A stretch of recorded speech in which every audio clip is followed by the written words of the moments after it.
Izredno spremenljivo vreme traja že nekaj časa. Grozijo nam celične nevihte, plohe, ponekod ogromna toča, potem pa spet posije vroče sonce. Zakaj se to dogaja?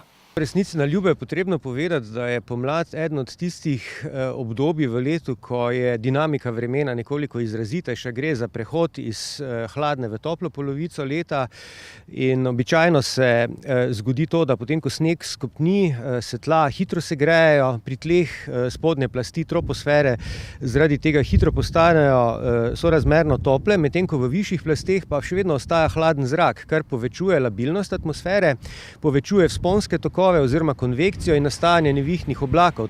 In potem, ko se pregrejejo tudi višje plasti, se vreme stabilizira, razen ko prihaja do hladnih front.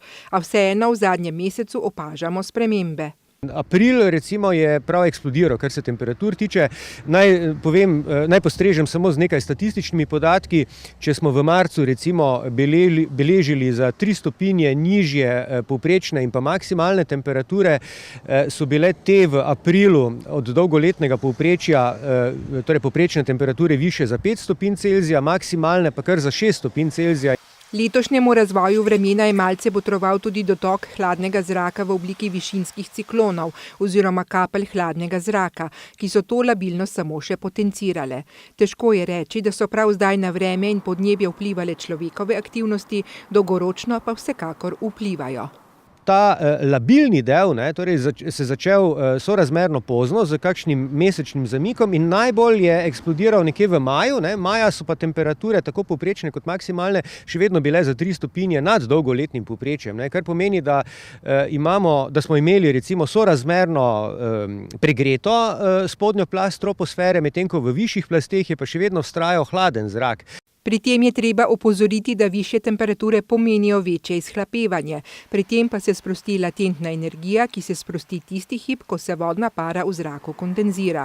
Prav letos smo imeli veliko takih situacij in to je tisti del, na katerega vpliva človek. Zanimiv razvoj in človek definitivno dodaja, še svoj vpliv, oziroma ima zanesljivo nek vpliv pri tem. Lahko še komentirate take govorice, kot jih dajejo nekateri, da naj bi z letali povzročali spremembe, prav namerno, recimo prenesli nekam točo, oblake, nazadnje tudi za žled se je tako govorilo. No, kolikor je meni znano, znanstvenih dokazov za to ni. Če pa jih kdo ima, naj jih objavi. In bom te z velikim zanimanjem prebral. Morda pa vse le ni teorija zarote, ampak povsem naraven pojav.